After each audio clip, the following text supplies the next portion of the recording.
Hi everyone, and welcome back to the Guidewell Insights Lounge. My name is Kate Warnock, and we are here at the Oliver Wyman Health Innovation Summit with such a distinguished guest. We bring with us right now Donato Tramuto. Donato, welcome to the interview. Thank you very much, Kate. It's a pleasure to be here. We're happy to have you. Donato is the CEO of Healthways. First question for you, Donato. You're presenting on the topic, Across the Great Divide, Partnering for Healthy Communities. What are the main points you'll share? Yeah, so I think there are three main points. I think in order to really move forward the needle, and I believe right now healthcare is not in a transformative state, it's in a turnaround state. And what I mean by that is that you have to still transact, and you still have to address the challenges that you have every day, and then you have to have that leadership capacity to transform it. And so what we were talking about here today is what I think are three significant elements. I'm about ready to release my book next month, and I highlight these three elements that you must have collaborative IQ. The higher our collaborative IQ, the ability to want to work with one another and not get so caught up with what you have invented, get more caught up with the commitment we all have for social change. The second element is that it's no longer about innovation, it's about integration. We have more than 50,000 healthcare apps out there. Less than 5% are actually used. What that tells me is that innovators innovate for whom what they know. We as healthcare leaders have to look at the best and be willing to integrate for the sake of moving forward that needle for healthier communities. And last but not least, we have to have what I call social compassionate leadership. I think you can lead and be successful in your business. I've been in business for 37 years. I've started several companies. I now run a publicly traded company. We have been able to meet the shareholders' expectations. If anyone doubts that, look at the stock. However, it's more than that. People don't care what you do until they know why you do it. And I think we as healthcare leaders have that opportunity. And so I have given a number of examples of how we have implemented those three very critical elements. That's collaborative IQ, how to integrate, don't just innovate, and how to really have compassionate leadership. I've given three different examples today of how we have demonstrated that in the last number of years. And so that's really what the talk was about today. Well, and it's so exciting to hear you use those words. Alexandra Drain is going to be on our here as a guest at our lounge in just a little while, and she was moderating a panel this morning, and she opened by saying, "I feel like I'm among my people when I hear words like kindness and empathy and compassion being used at a health industry conference." And so Oliver Wyman has clearly, it's tapped into a movement, hasn't it? Absolutely, and it's very, very interesting. My book's title is called Life's Bulldozer Moments, How Adversity Can Lead to Success in Life and Business. And a number of months ago, I was a keynote speaker at a conference, and I really didn't want to talk about this book because I didn't think or believe that leaders were ready for it. And so the moderator convinced me to give the talk, and afterwards, I was touched by how many people, my story is just a story. It's no better, no worse than anybody else's story. But you have to be bulldozed. You have to have a moment in your life where you have had a healthcare challenge or you've had some difficulty. For me, I lost my hearing at age 8. During the course of 6-7 operations, my sister-in-law died in childbirth as a result of a medication error. And so that made me a more compassionate leader that, yes, I've had a successful healthcare career. I'm very fortunate from a business perspective. But that's not what I want my legacy to be. I want my legacy to be that I was able to move the needle. And it's not about doing great things. It's about doing little things that have the capacity to drive great change. So many of us want this big, great moment in our lives. I don't care about the great moment. I care about doing little things that have the capacity to drive great change. Right. The Catholic in me can't help but make the reference, the parallel to Mother Teresa, who was just canonized, and that was how she lived her life. It's the small things that you do that really add up to the tremendous change. So you mentioned Mother Teresa. Yes. I was in the seminar. She was our commencement speaker. How about it? In 1979, and so I have a special.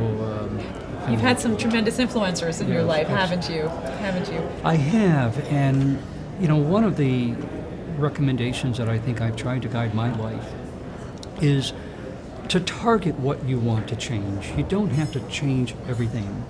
For me, the problem that I'm trying to address is that in our lifetime, 1 billion people will go to their graves prematurely because they never had access to a healthcare worker. 6 million are children who die each year because they have no access to clean water and to medication and to a healthcare worker.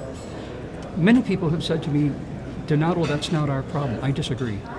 Article 25 of the Declaration of Human Rights states that healthcare is a basic right for every single person. So that's what I'm focused on. The next leader should grab something that they can get passionate about. Passion, as Steve Jobs says, can move the world.